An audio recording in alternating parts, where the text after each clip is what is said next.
আজ বরুথিনী একাদশী। আমরা আজকে আলোচনা করব বরুথিনী একাদশীর ব্রতকথা ও মাহাত্ম্য কথা। প্রিয় বন্ধুরা, সনাতন ধর্মচর্চা চ্যানেলে আপনাদের সকলকে স্বাগত। আজ বরুথিনী একাদশী। অনেকেই এই ব্রত পালন করে থাকেন।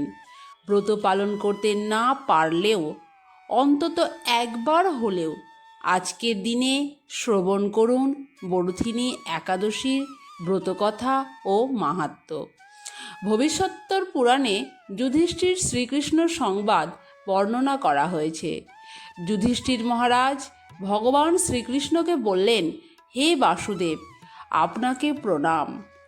আমাকে কৃপা করে বলুন, বৈশাখ মাসের কৃষ্ণপক্ষের একাদশী কি নামে প্রসিদ্ধ এবং তার মহিমাই বা কী? ভগবান শ্রীকৃষ্ণ বললেন, হে রাজন, ইহলোক ও পরলোকে বৈশাখ মাসের কৃষ্ণপক্ষের একাদশী বরুথিনী একাদশী নামে খ্যাত। এই ব্রত পালনে সর্বদা সুখ লাভ হয় এবং পাপক্ষয় ও সৌভাগ্য প্রাপ্তি ঘটে। মহিলারা এই ব্রত পালনে সৌভাগ্য লাভ করেন। ভক্তি ও মুক্তি প্রদানকারী এই ব্রত সর্বপাপ হরণ এবং গর্ভাবস্থার যন্ত্রণা বিনাশ করে।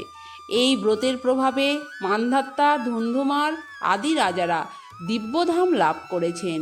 এমনকি দেবাদিদেব মহাদেবও এই ব্রত পালন করেছিলেন।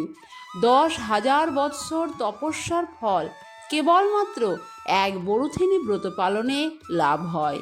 যে ব্যক্তি শ্রদ্ধাপূর্বক এই ব্রত পালন করেন তিনি ইহলোক ও পরলোকে সমস্ত প্রকার কাঙ্ক্ষিত ফল লাভ করে থাকেন। হে নৃপশ্রেষ্ঠ, অশ্বদান অপেক্ষা গজদান শ্রেষ্ঠ। গজদান অপেক্ষা ভূমিদান, তা থেকে তিলদান, তিলদান থেকে স্বর্ণদান এবং তা অপেক্ষা অন্নদান শ্রেষ্ঠ। অন্নদানের মতো শ্রেষ্ঠ দান আর ত্রিভুবনে নেই।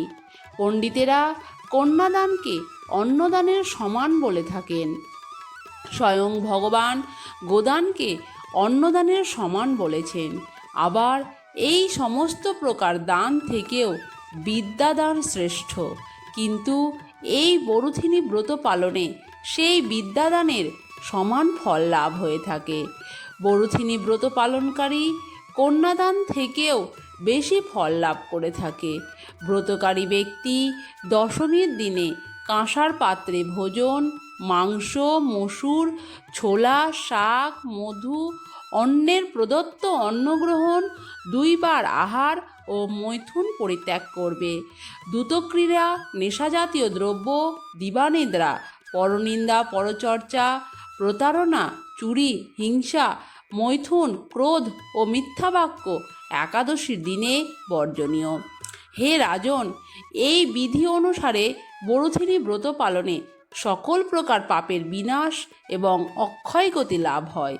যিনি হরিবাসরে রাত্রি জাগরণ করে ভগবান শ্রী নারায়ণের পুজো করেন তিনি সর্বপাপ মুক্ত হয়ে পরম গতি লাভ করে থাকেন।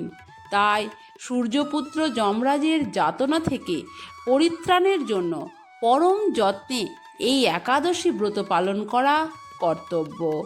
বরুথিনী একাদশীর ব্রতকথা শ্রদ্ধাভরে পাঠ বা শ্রবণ করলে সহস্র গোদানের ফল লাভ হয় এবং সর্বপাপ থেকে মুক্তি হয়ে বিষ্ণুলোকে গতি হয়। এই ছিল আজকের ভিডিও। ভালো লাগলে লাইক, শেয়ার ও কমেন্ট করুন। চ্যানেলে নতুন হলে চ্যানেলটি সাবস্ক্রাইব করতে